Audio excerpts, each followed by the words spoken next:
성경에 보면 참 여러 가지 일들이 나타나곤 합니다. 그런데 성경을 읽으며 연구하면 할수록 하나님이 왜 그러실까 하는 본문들이 종종 나타날 때가 있습니다. 가끔은 하나님이 꼭 이렇게까지 했어야 되나, 굳이 이 방법밖에 없었나 하는 마음이 드는 본문도 있는데요. 그런 갑갑함과 억울한 생각이 들 때에 딱 가장 어울린 본문이 오늘 본문입니다. 사실 참 성경에 보면은 이런 일 저런 일 참 많이 있지만 오늘 본문에서 베드로 편이 아니라 아나니아의 삽비라 입장에서 본다면 참 피의자의 인권이 이렇게 무시된 사건도 있을 수가 없습니다. 제가 이번 학기 사도행전하고 누가복음을 공부하는 과목에서 읽다가 이 본문을 보는데 참 어려웠던 부분이 이것입니다. 아나니아와 삽비라 부부의 죽음이라는 것을 재판처럼 이루어지잖아요. 아나니아가 와서 삽비라가 와서 얘기했더니 베드로가 판단하고 죽게 됩니다.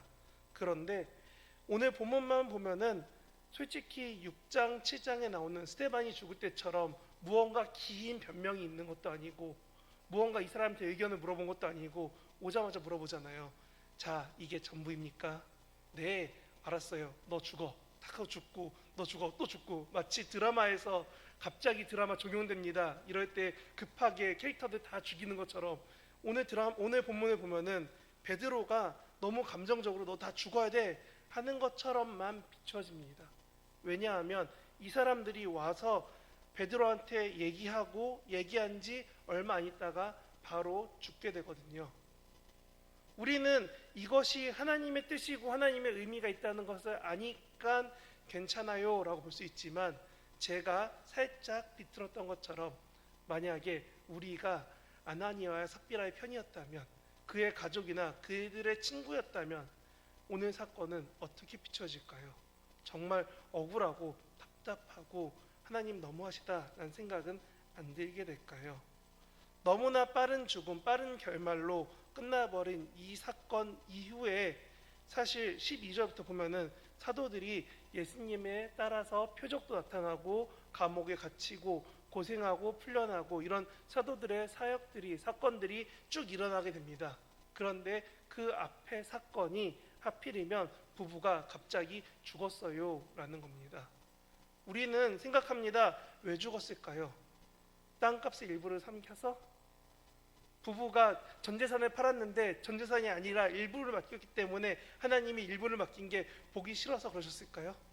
우리가 믿는 하나님이 그 전체가 아니기 때문에 핀잔을 하고 구박하고 싫어하는 분이신가요?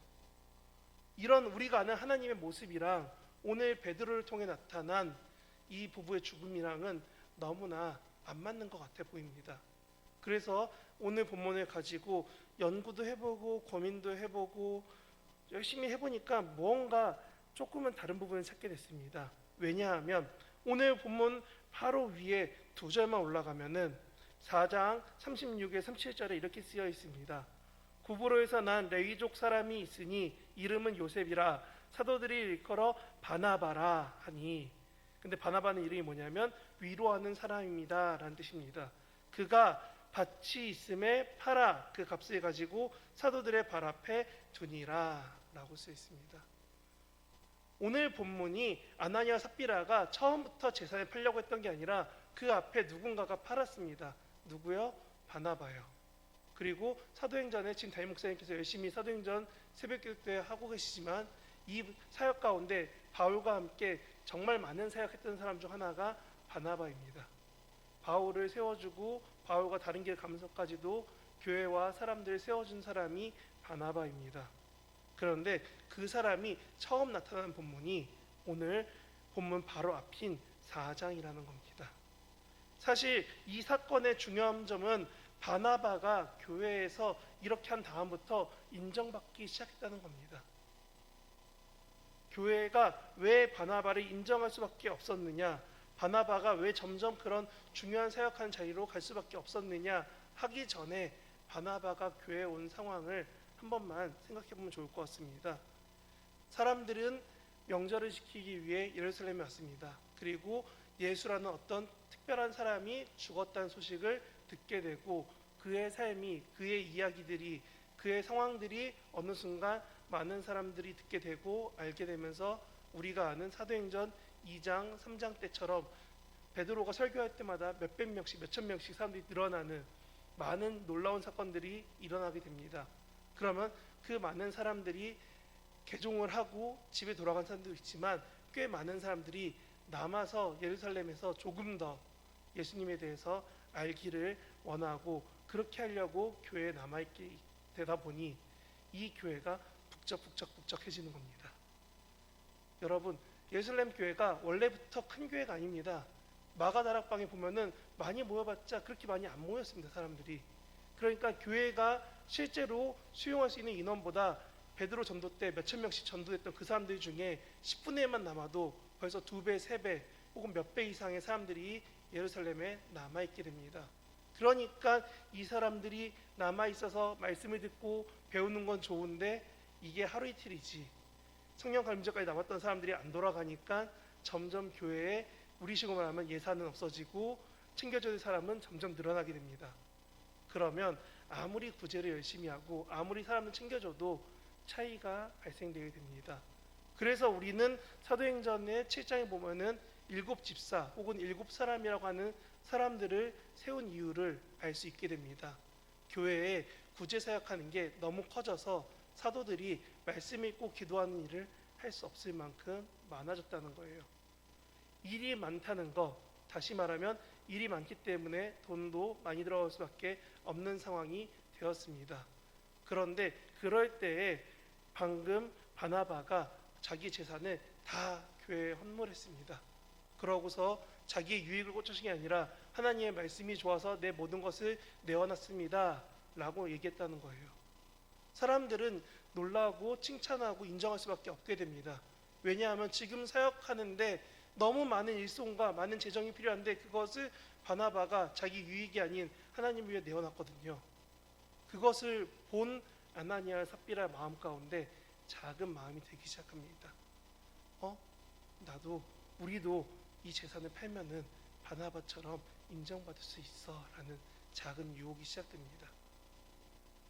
오늘 저는 아나니아와 삽비라 이야기하면서 가장 먼저 말씀드리고 싶었던 가장 중요한 이야기는 예루살렘 교회에 많은 사람들이 있었지만 그들 가운데 생각보다 교회가 완성되지 않은 교회였다는 겁니다. 너무 많은 사람들이 갑자기 모여서 제대로 할 수조차 없는 그 교회 가운데 오직 말씀이 어떻고 예수님이 어떻게 살았고 예수님 사랑이 어떤지만 나누고 있는 이 교회 가운데에 갑자기 배고프고 힘들고 어려운 사람들이 생깁니다. 누군가는 예루살렘에 아는 친구나 지인이나 친척이 있어서 조금 더 챙김을 받을 수 있고 교회 안팎으로든 여러 가지 도움받을 수 있지만 누군가는 베드로가 전한 예수님 얘기가 너무 좋아서 자기 모든 걸 포기하고 여기 와 있습니다.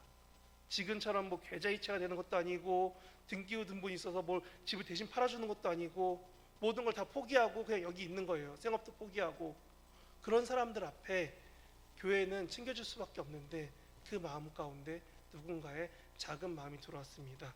일부를 감추서라도 하나님 앞에서 교회 앞에서 사람 앞에서 인정받고 싶어하는 두 부부가 생겨났다는 겁니다. 이 부부의 잘못을 보통 주석이나 여러 가지 책들을 보면은 여호수아서 7장을 이야기합니다. 여호수아 7장을 보면은 우리가 잘 아는 여리고 전투가 끝나고 하나님이 모든 것을 다 바쳐라 했는데 아간이라는 사람이 일부를 슬쩍 가져옵니다. 그리고 집에다 숨겨놨다가 다음번 아이성 전투할 때 이스라엘 백성이 많이 죽게 됩니다. 그래서 여호수아가 물어보니 누군가 너희 가운데 하나님의 것을 가져왔다, 숨겼다, 일부를 가지고 있다 해서 알아봤더니 아간이었고 아간이 들통나자마자 무릎 꿇고 울면서 고백합니다. 내가 잘못했어요 라고요. 그런데 아간 때문에 아간의 가족이 싹 죽습니다. 하나님의 것을 가져왔기 때문에요. 근데 오늘 본문의 내용을 보면서 많은 학자들은 그렇게 말합니다. 아마도 이 부부가 죽은 게 그렇게 하나님의 것을 숨겼기 때문에 죽은 게 아니냐라고요. 근데 저는 그 부분에 대해서 말씀드리고 싶은 겁니다. 일부를 숨겼다고 죽이기에는 너무나 급작스럽지 않았나요? 아간도 조사하는 시간이 걸렸고 다 여러 가지 시간이 있었는데 이 부부는 오자마자 말 한번 물어보고 바로 죽인 것 같잖아요. 그렇게 잘못한 부부의 사건이었을까요? 아니면 그 단어 하나만으로 모든 게 다 동일하다고 말해도 되는 걸까요? 저는 아까 설명드린 것처럼 이 부부의 가장 큰 잘못은 바나바처럼 인정받고 싶었다가 가장 큰 잘못인 것 같습니다. 그리고 이것은 마치 창세기에서 아담과 하와가 하나님처럼 지식을 얻게 되기 원한다, 하나님처럼 알게 되기 원한다 라는 죄를 지은 것처럼 아나니아 삽비라가 바나바처럼 인정받고 싶었고 교회 안에서 교회가 세워질 때 큰 축이 되고 싶었다라는 그들의 욕심이 결과적으로 베드로를 통해서 판단받게 된 이유가 아닐까라는 생각이 들었다는 겁니다. 베드로와 사도들이 예수님처럼 사역하기 시작합니다. 5장 12절 이후로 여러 기적과 이사가 예수님이 가르쳐줬던 것처럼 세상에 나가서 가르치고 고치고 예수님의 이야기를 전파하기 시작합니다. 그런데 베드로나 다른 사도들처럼 인정받는 사람이 생겨납니다. 바나바라는 사람이요. 그리고 이 사람의 위치는 참 쉽게 될 것 같습니다. 내 거 조금 포기하면 나도 교회에서 인정받을 것 같아. 그런 유혹에 너무나 쉽게, 아니 어쩌면 너무나 담담하게 넘어가 버린 부부의 이야기가 오늘 이야기입니다. 저는 이 본문을 여러 번 읽었지만 처음에 한동안은 이런 생각 해봤습니다. 아마 이때 베드로가 너 이거 전부야 했을 때 아니요, 제가 부부라서 일부는 숨겼습니다 하면 살았을까? 이 부부가 진짜 그냥 베드로 앞에서 네 전부입니다라는 거짓말에서 바로 죽었을까? 이런저런 생각들이 참 많았습니다. 그런데 본문을 곱씹으면 볼수록 어쩌면 초기 교회에 이 부부가 죽을 수밖에 없는 이유가 하나 더 있겠구나라는 생각이 들었습니다. 그게 무엇이냐? 아까 말씀드렸던 인정에 대한 욕구이고, 두 번째는 그 인정받기 위한 방법이 재물이라는, 물질이라는 게 섞여 있었다는 겁니다. 바나바가 인정받은 이유는 하나입니다. 그의 것을 자기 것으로 주장하지 않고 하나님께 드렸다는 겁니다. 사실 본문 앞에 있는 4장 말미에 보면 이렇게 써 있습니다. 32절부터 읽으면 이렇게 됩니다. 믿는 무리가 한 마음과 한 뜻이 되어 모든 물건을 서로 통용하고 자기 재물을 조금도 자기 것이라 하는 이가 하나도 없었더라. 아멘. 옆에 사람이 배고프고 힘드니까 내가 돈 있는데 조금 더 사줄게요. 같이 밥 먹어요. 같이 함께해요. 같이 기도해요. 같이 말씀 들어요. 이런 사람들이 생겨나니까 교회 안에서 힘들고 어려워져야 될 사람들이 없어져 버렸다는 겁니다. 배고파서 꼬르륵 소리가 없어져 버린 게 초기의 교회의 모습이었다는 겁니다. 그런데 거기에서 무엇을 말하냐면 내 것을 취했다는 겁니다. 내 것을 취한 게 문제가 아니라 취하고서 아니라고 했다는 겁니다. 왜냐하면 일부를 취하면 왠지 나는 바나바처럼 인정 못 받을 것 같거든요. 어느 순간 우리의 생각과 우리의 욕심들이, 우리의 마음들이 이 작은 유혹 앞에서 넘어져 버렸습니다. 그러고서 울게 됩니다. 뭐라고요? 왜 내가 죽어야 합니까? 여러분 혹시 젠가라는 게임 아시나요? 나무 막 쌓는 게임이 나무를 막 쌓는 게임이 있습니다. 근데 이 게임의 제일 우스운 게 뭐냐면요, 3개씩 나무가 쌓였기 때문에 결과적으로 차곡차곡 쌓아도 게임은 끝나게 돼 있습니다. 하나를 빼고 위에 쌓고 하나를 빼고 위에 쌓으면은 분명히 게임이 끝나야 돼요. 그런데 청년들한테 물어볼게요. 혹시 젠가 끝까지 쌓아본 경험 있나요? 젠가를 뽑아서 위까지 다 쌓아본 적 있어요? 그걸 옆에 본 적 있어요 혹시? 왜 없을까요? 제가 어린이부에 게임한다고 작년에 정말 제 팔보다 큰 젠가를 갖다 놨어요. 애들이 쌓으니까 자기 키보다 커지더라고요. 근데 문제는 뭐냐면 그거를 쌓다가 결국은 무너집니다. 누가 무너뜨린 것도 아닌데 아이들이 쌓다가 넘어집니다. 이 젠가가 정식적으로 게임하는 게 아니라 우리 모두는 그 젠가를 쌓으면서 자기도 모르게 생각한다는 겁니다. 아, 이렇게 하면은 좀 더 빨리 무너져서 저 사람 때 무너지니까 내 탓이 아니겠지.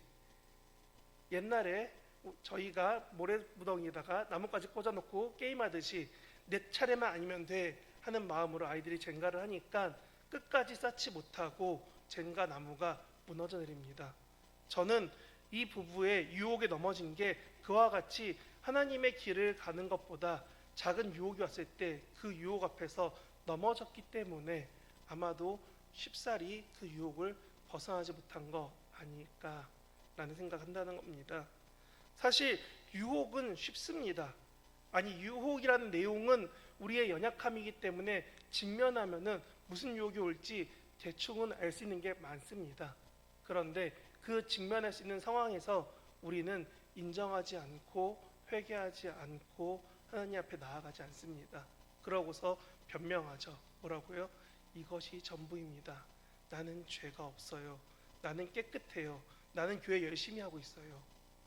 그래서 아마도 이렇게 초기 교회에서 사람들이 무너지고 쓰러지고 힘들어질까봐 하나님은 교회 가운데 담대하게 행하신 것 같습니다. 너의 잘못을 직면하라고요. 저는 초대교회에서 이런 무너짐에 대한 부분들, 그리고 이후에 바울 서신에 나타나는 많은 헌금에 대한 부분들이 나왔을 때 저는 동일한 것 같습니다. 만약에 초대교회가 우리가 아는 선교지처럼 재정이 필요하고 한참 교회가 세워져 가는 그런 상황이었다면 그때의 이들의 행동은 어떻게 비춰졌을까요? 솔직히 이들의 재산 중에 일부를 감췄어도 우리 재산의 일부입니다. 이거라도 사용해 주십시오 했을 때 교회 누구도 판단하고 욕하고 뭐라고 수군덕거리는 사람들이 있긴 있었겠지만 우리 생각만 그렇게 크지 않을 수 있습니다. 왜냐하면 그 행위만으로도 충분히 놀라운 일이니까요. 그런데 이 부분은 한 가지에 꽂혔습니다. 나도 바나바처럼 이 교회에서 인정받고 싶어. 나도 바나바처럼 사람들이 우러러봤으면 좋겠어. 그 욕심, 아니 그 탐심, 그 갖고 싶었던, 인정받고 싶었던 그 욕심 하나가 어느 순간 이 부부가 죽음에 이르러도 어느 누구도 이상하지 않게 보는 본문까지 이르게 되었습니다. 아담과 하와를 무너뜨린 작은 잘못은 무엇이냐면 이렇게 말합니다. 너희가 이것을 먹으면 죽으냐? 아니다. 정령 죽지 아니할 거다. 너희가 하나님과 같이 눈이 밝아져서 하나님과 같이 알게 될 거다. 그래서 하와가 그 뱀의 말에 바로 먹습니다. 그리고 혼자 먹기 싫어서 왠지 남편한테 주죠. 너도 먹어. 남편 아무 생각 없이 먹죠. 먹죠. 그러고 나서 죄가 시작된 것처럼 우리는 작은 유혹 앞에서 넘어집니다. 그리고 그 유혹은 결과적으로 댐에서, 뚝에서 구멍이 나서 무너져 내리듯이 교회를 무너뜨릴 수 있게 되는 큰 죄가 될 수 있습니다. 그래서 오늘 본문은 그들을 교회와 단절시킵니다. 아담과 하와가 영원한 생명이신 하나님께서 단절이 되어서 죽음으로 가게 됩니다. 결국 그들은 영생이 아니라 죽음의 삶을 선택하게 됩니다. 그리고 오늘 본문에서 아나니아와 삽비라도 교회 공동체와 단절되고 조금은 급박하지만 그래도 죽음에 이르게 됩니다. 하나님은 동일하게 말씀하시는 것 같습니다. 너의 욕심과 타협과 연약함 앞에서 너는 직면하고 하나님 앞에 나와 회개할 수 있느냐? 아니면 그냥 지금 본문처럼 내가 이 정도 나왔으니 이해해 주세요 라는 나의 모습을 인정해 달라고 하나님 앞에 나오지 않느냐라고 말씀하시는 것 같습니다. 저는 오늘 6월 30일인 게 참 감사한 것 중 하나입니다. 왜냐하면 다음 주가 저희가 맥주주일이고 더 중요한 건 상반기 동안 하나님이 어떻게 함께 하셨는지 돌아보기에 참 좋은 날이기 때문입니다. 2024년 올 한 해 상반기를 마치신 여러분 삶 가운데 어떤 삶이 있었습니까? 자신을 돌아볼 때 하나님의 함께 하심을 생각할 때 나의 판단과 기도와 나의 삶을 생각해 볼 때 정말 유혹과 넘어짐 앞에서 나는 하나님 앞에 그대로 고했습니까? 아니면 내가 목사니까 하나님 이 정도 이해해 주시겠지 라는 작은 나의 타협들로 혹시 내 삶을 채워오진 않았습니까? 오늘 본문은 분명히 그러기 때문에 말하는 것 같습니다. 여러분, 하나님은 인정받고 싶어 하던 것, 하고 싶어 하던 것 다 아십니다. 근데 그분 앞에서 내가 진실되느냐 아니냐도 되게 중요한 것 같습니다. 저는 여러분들이 아나니아와 삽비라처럼 일부를 숨기고 아니라 일부 숨겼으면 하나님 이렇게 왔습니다. 하지만 내 모습 이대로 받아주시옵소서. 하나님 내가 이런 상황이지만 하나님 앞에 나왔습니다. 하나님 나를 받아주시옵소서. 이렇게 내 자신을 하나님 앞에 진실하게 고백하며 하나님 앞에서 하나님을 찾으며 기도하며 나아갈 수 있는 저와 여러분 되시길 진심으로 바랍니다. 기도하겠습니다.